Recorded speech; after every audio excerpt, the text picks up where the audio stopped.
سیدی مرشدی آقائی و مولائی سیدنا علی احمد علاء الدین صابر کلیر رحمت اللہ تعالی علیہ کا عرس ہم صوفی ملت صوفی غلام رسول قادری صاحب کی صدارت و سرپرستی میں اس گراؤنڈ کے اندر مناتے ہیں، اس لیے کہ وہ شہر مالیگاؤں میں سلسلہ صابریہ کی قیادت فرماتے ہیں اور اس خانقاہ کے وہ زیب سجادہ ہیں۔ کئی برسوں سے یہ سلسلہ جاری ہے، اللہ کرے یہ سلسلہ جاری اور ساری رہے۔ میرے پیارے آقا صلی اللہ تعالی علیہ وسلم کے پیارے دیوانوں، میں نے جس آیہ کریمہ کی تلاوت کرنے کا شرف حاصل کیا ہے، اللہ تبارک و تعالی اس کے متعلق مجھے حق کہنے اور آپ تمامی حضرات کو حق سن کر اس پر عمل کرنے اور اسے عام کرنے کی توفیق عطا فرمائے۔ اس ملک ہندوستان میں جتنی بڑی تعداد میں اولیاء کرام موجود ہے، یہ شرف بہت کم ممالک کو حاصل ہے۔ ہر شہر میں ایک کثیر تعداد اولیاء کرام کی ہے، اور اس سرزمین پر جو ایمان کی روشنی آئی وہ اولیاء کرام کے دم قدم سے ہے۔ یہاں پر اسلامی حکومتوں کا قیام بھی اولیاء کرام کی برکت سے ہوا، اور یہاں اسلام کی آبیاری بھی اولیاء اللہ نے جس خون جگر سے کی ہے، یہ انہی کا حصہ ہے۔ اور میرے پیارے آقا صلی اللہ تعالی علیہ وسلم کے پیارے دیوانوں، قیامت تک اگر اسلام زندہ رہے گا تو اولیاء کرام کے دم قدم سے زندہ رہے گا۔ کیوں؟ اس لیے کہ انسان اسلام کے سانچے میں ڈھلتا کب ہے؟ جب اس کے اندر انقلاب آتا ہے، جب اس کے اندر تبدیلی آتی ہے، جب اس کے اندر تبدیلی رونما ہوتی ہے۔ میرے آقا صلی اللہ علیہ وسلم کے دیوانوں، عام طور پر جتنے بھی انقلابی شخصیات ہیں وہ سب انسان کے ظاہر کو بدلتی ہے، اور اگر انسان کے ظاہر کو ہم تبدیل کریں، مثال کے طور پر دنیا کے اندر اسلامی کتنی تحریکیں موجود ہے، اسلامی کتنی تنظیمیں موجود ہے، خطیبوں کا ایک گویا کے انبار ہے دنیا کے اندر، ایک نہ ختم ہونے والا سلسلہ ہے۔ کوئی اسلامی اسکالر کہلاتا ہے، کوئی وقت کا خطیب کہلاتا ہے، کوئی وائز کہلاتا ہے، کوئی مقرر کہلاتا ہے، کوئی ادیب کہلاتا ہے۔ لیکن آپ جتنے بھی لوگوں کو دیکھیں گے تو یہ سب لوگوں کی محنتیں اتنی کارگر ثابت نہیں ہوتی۔ تنظیمیں چل رہی ہے، کوئی تنظیم 100 سال سے نماز کے نام پر، کوئی تنظیم کلمے کے نام پر، کوئی تنظیم عبادت کے نام پر، لیکن آپ دیکھیں کہ ان کی زندگیوں کے اندر کتنا انقلاب آیا جو تنظیموں سے وابستہ ہوئے۔ میرے پیارے آقا علیہ السلام کے پیارے دیوانوں، میرے آقا علیہ الصلوۃ والتسلیم کے غلاموں، اولیاء اللہ نے جو انقلاب تنہا پیدا کیا، وہ تنظیمیں مل کر بھی انقلاب پیدا نہیں کر پا رہی ہے۔ اسکول، کالج، مدارس وہ کام نہیں کر پا رہے ہیں جو اولیاء اللہ نے کیا ہے۔ اس کی وجہ یہ ہے کہ ہر انسان ظاہر کو بدلنے کی کوشش کرتا ہے۔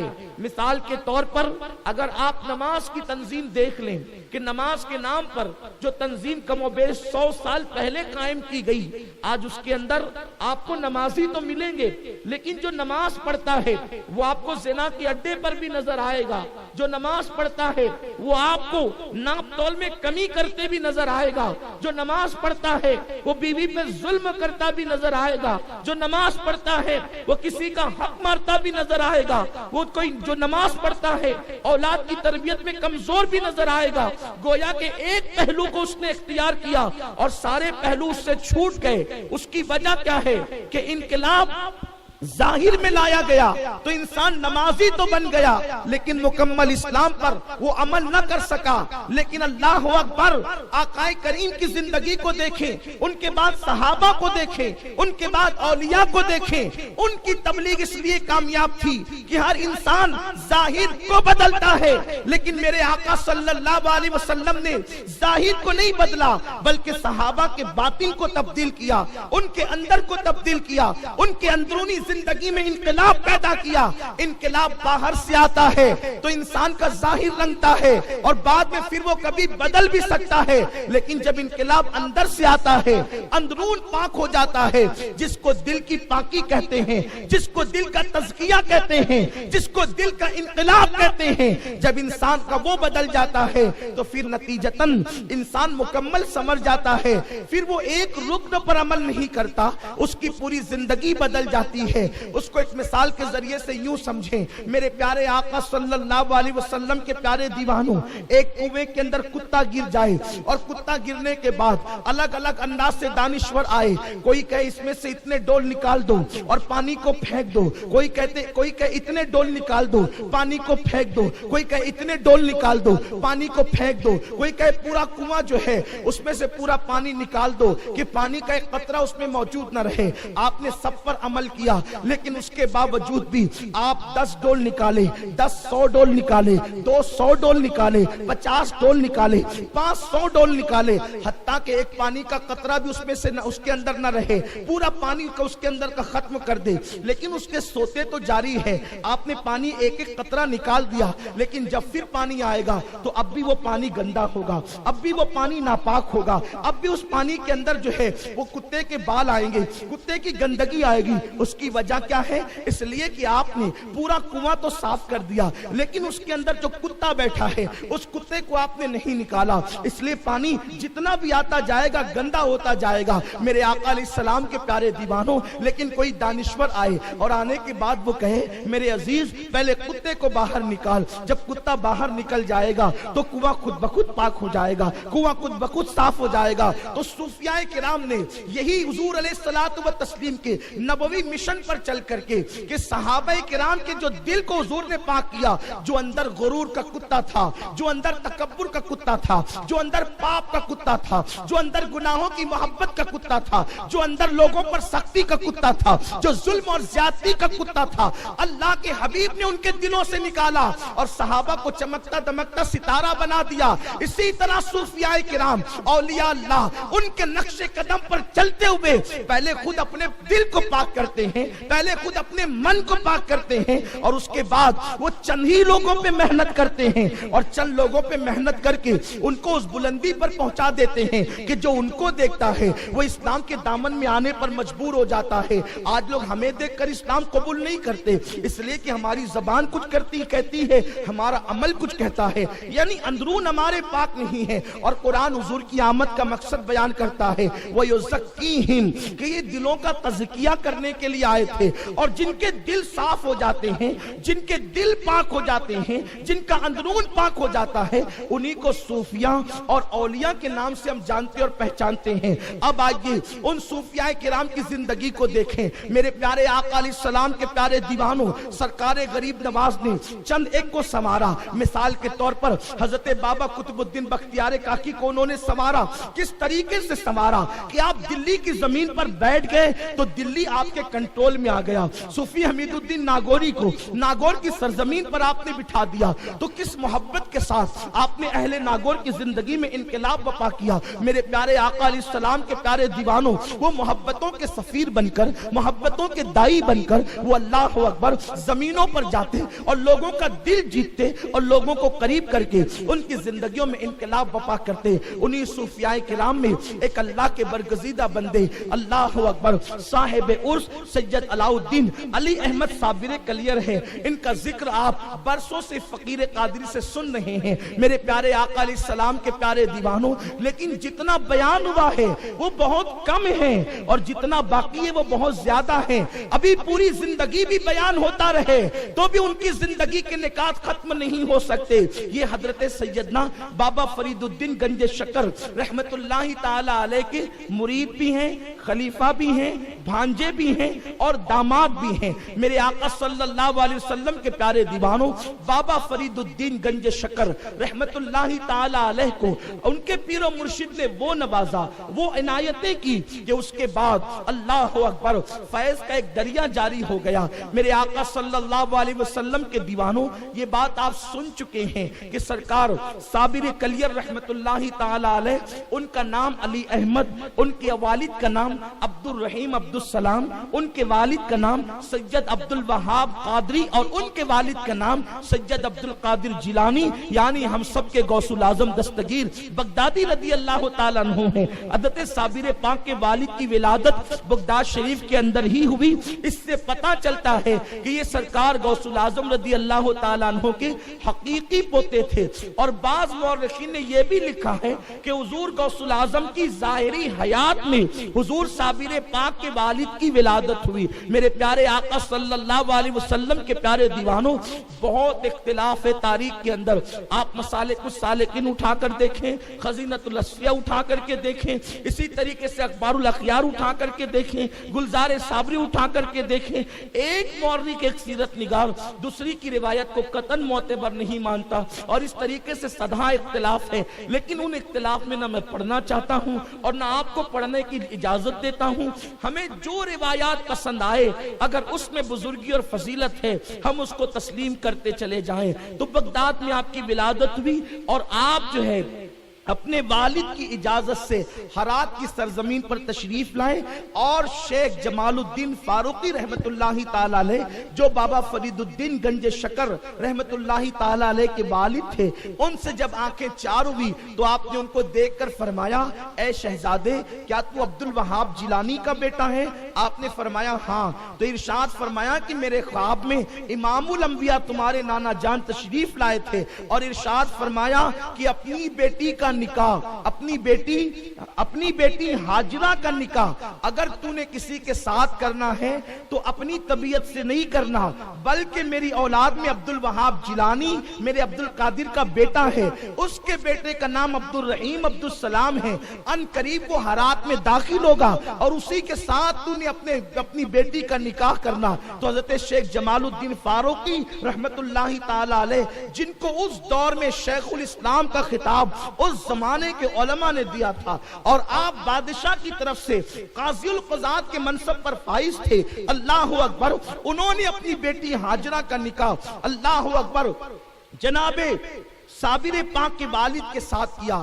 اور اس کے بعد جب آپ کا نکاح ہوا اور آپ کے گھر حضرت صابر پاک کی ولادت ہوئی، تو چونکہ ہرات کی سرزمین پر رافضیت کا کافی دورہ تھا، مولائے کائنات کی محبتین شیخین کو گالیاں دینے والے لوگ تھے، اور شیخ عبد الرحیم عبد السلام ان سے مناظرہ کرتے کیونکہ بہت بڑے عالم تھے، اور آپ جو ہے وہ لوگوں کو بتاتے کہ خلفائے راشدین چاروں حق ہیں، کسی نے کسی کا حق غصب نہیں کیا، لیکن ان سے دشمنی کی وجہ سے اللہ اکبر لوگ جو ہے خاص طور پہ رافضی جناب عبد الرحیم عبد السلام سے اس بنیاد پر بڑا سخت اختلاف رکھتے کہ آپ خلفائے راشدین کو علی کی اولاد ہونے کے بعد حق کیسے مانتے ہیں، اور آپ کے قتل کے در پہ رہتے، آپ کو تکلیف پہنچانے کی کوشش کرتے۔ لیکن اس وقت لوگوں نے دیکھا کہ جس دن حضور صابر پاک کی ولادت ہوئی، غیبی تلوار نے بہت سارے غالی رافضیوں کی گردن کو قتل کر دیا۔ لوگوں کو حیرت ہوئی کہ آج ہرات کی سرزمین پر غیبی تلوار ظاہر ہوتی ہے، اور وہ لوگ جو لوگ صحابہ پہ تبرہ کرتے تھے، جو ان کے مقتدی اور مجتہدین ہیں، ان کی گردن غیبی تلوار سے کٹتی کیسے ہے؟ تو ایک اعلان کیا گیا کہ شاہ عبد الرحیم عبد السلام کے گھر ایک ایسا بیٹا پیدا ہوا ہے کہ جس کی ولادت کے بعد پورے ہرات میں ایک نور پھیل گیا ہے۔ میرے پیارے آقا صلی اللہ علیہ وسلم کے پیارے دیوانوں، اور اس بچے کی ولادت کے بعد اس کی سب سے پہلی کرامت لوگوں نے یہ دیکھا کہ جیسے اس بچے کو دائیں نے ہاتھ لگایا تو اس کے پورے بدن میں آگ سی جو گویا کے انگار سی پھیلنے لگی، لگی اور وہ جو ہے اس کا پورا بدن جو ہے ایک باطنی آگ سے جس کو جلن کہتے ہیں اس سے جو ہے اس کو بے چین کرنے لگا. تو صابر پاک کی والدہ نے کہا ایک خاتون ایسا لگتا ہے کہ تو بے وضو تھی جو تو نے میرے بچے کو ہاتھ لگایا. اس نے تصدیق کی کہ ہاں میں بے وضو تھی. سرکار صابر پاک کی امی جان نے کہا اس کو بے وضو ہاتھ لگانے پر انجام یہ ہوگا. تجھے پتا ہے یہ کوئی معمولی بچہ نہیں ہے, یہ وہ بچہ ہے اس کی آمد سے پہلے رسول العالمین رسول پاک نے رحمت للعالمین نے مجھے بشارت دی کہ تیرے گھر جو بچہ پیدا ہونے والا ہے وہ معمولی نہیں ہے بلکہ اس کی ولایت کے ڈنکے زمین پر بھی بجیں گے اور آسمانوں میں بھی بجیں گے, اور اس کا نام میرے نام پر احمد رکھنا, اس کا نام میرے نام پہ احمد رکھنا. اور اس کے بعد دوسرے دن میں نے مولائے کائنات کی زیارت کی. آپ نے بھی وہی بات کہی اور فرمایا کہ جو بچہ پیدا ہوا اس کی ولایت کے ڈنکے زمین اور آسمانوں میں بجیں گے, اس کا نام میرے نام پہ علی رکھنا. اس طرح سے میرے آقا مخدوم العالمین کا نام علی احمد رکھا گیا اور علاء الدین آپ کا لقب ہے. میرے پیارے آقا علیہ السلام کے پیارے دیوانوں, یہ مرتبے ہیں صابر پاک کے, لیکن اس کے باوجود بھی آپ کو ایک کامل شیخ کی ضرورت تھی, کامل پیر کی ضرورت تھی, اور پیر کے بغیر جو منزل مزید آپ کو پانی تھی اس منزل تک رسائی ناممکن تھی. اس لیے کہ قرب خدا کی کوئی حد ہی نہیں ہوتی, قرب خدا کی کوئی انتہا نہیں ہوتی. انسان طے کرتا چلا جائے پھر بھی اس کو ضرورت ہوتی ہے, اور اس راہ میں ایک کامل پیر چاہیے تھا. اس کے اسباب اللہ نے اس طرح پیدا کیے کہ سرکار صابر پاک کو ان کے ماموں بابا فرید الدین گنج شکر رحمت اللہ علیہ کا دامن مل گئے. بابا فرید کی بڑی شان ہے, ان کا نام فرید نہیں ہے, ان کا جو نام ہے وہ مسعود فاروقی ہے, اور ان کے دور میں بھی ان کو علماء نے شیخ الاسلام کا خطاب عطا فرمایا. اب بھی اولیاء اللہ کی زندگی میں آپ دیکھیں شیخ الاسلام والمسلمین سیدنا بابا فرید الدین مسعود گنج شکر. گنج شکر کہلانے کی بہت سی وجوہات ہے. ایک وجہ, کئی وجوہات لکھی ہے, میں سب کی طرف نہیں جاتا کیونکہ یہ عرس بابا صاحب کا نہیں ہے, حالانکہ بابا صاحب کی زندگی بہت دلچسپ ہے. انشاءاللہ کبھی موقع ملے گا تو ہم اس پر بھی گفتگو کریں گے, لیکن بس ایک وجہ بتاتا ہوں. سلسلے چشتیہ میں جب پیر مجاہدے کراتا ہے تو چشتی بہشتی روزے رکھواتا ہے. اب آپ کو یہ تھوڑا سا چنبا لگے گا کہ یہ چشتی بہشتی روزے کیا ہیں, تو آپ جو ہے وہ اس کو سمجھیں کہ ہم لوگ جو روزے رکھتے ہیں صبح صادق سے رکھتے ہیں اور ہم غروب آفتاب پر افطار کر لیتے ہیں. یہ ہمارے روزے, عوام کے روزے. خواص کے روزے کی کچھ الگ تفصیل ہے کہ وہ اپنے اعضاء کو بھی بچاتے ہیں گناہ سے. اخص الخواص کے روزے یہ ہیں کہ وہ ماں سوا اللہ سے سب سے بے نیاز ہو جاتے ہیں. اس طریقے سے روزوں کی الگ الگ قسمیں ہیں. تو سلسلے چشتیہ کے جو بزرگ ہیں جو اپنے مریدین کو مجاہدہ کرواتے ہیں وہ چشتی بہشتی روزے رکھواتے ہیں. اس کو رکھنے کا آغاز ہوتا ہے سنیچر کی صبح سے اور وہ افطار ہوتا ہے شب جمعہ میں, یعنی تقریباً ایک ہفتے کا وہ روزہ ہوتا ہے. اس درمیان میں نہ کچھ کھانا ہے نہ کچھ پینا ہے, نہ کسی غیر کی طرف نظریں اٹھا کر دیکھنا ہے, یعنی ہر چیز کا تحفظ ہے. تو بابا فرید الدین گنج شکر سے ان کے پیر و مرشد نے روزہ رکھوایا. اس طرح کے روزے کا تو تصور بھی نہیں کیا جا سکتا, یہ انہی کے مرتبے ہیں. ہم تو 12 گھنٹے کا روزہ رکھیں اور تھوڑی سی تاخیر ہو جائے گرمیوں میں تو تسبیح ہلتی ہے لیکن منہ نہیں ہلتا, زبان نہیں ہلتی, تاکہ جلدی سے ہم پانی پی لیں. لیکن جن کے دلوں میں آگ لگتی ہے نا عشق کی, جن کے دلوں میں عشق کی آگ لگتی ہے, مولا کے عشق کی, پھر ان کے لیے کھانا کوئی معنی نہیں رکھتا, کیونکہ وہ اس بات کو جانتے ہیں ہم کھانے کے لیے پیدا نہیں ہوئے, کھانا ہمارے لیے پیدا ہوا. اس لیے ہم کھانے کے محتاج نہیں ہیں, کھانا ہمارا محتاج ہے. لیکن یہ کب ہوگا؟ جس وقت عشق کی آگ لگے گی, جب ہمارے دلوں میں حسد کی آگ ہے, جب ہمارے دلوں میں تکبر کی آگ ہے, جب ہمارے دلوں میں گناہوں کی محبت کی آگ ہے, جب ہمارے دلوں میں عورتوں پہ بد نظری کی آگ ہے, جب ہمارے دلوں میں سود اور حرام کی آگ ہے, تو پھر مولا کے عشق کی آگ کب لگے گی؟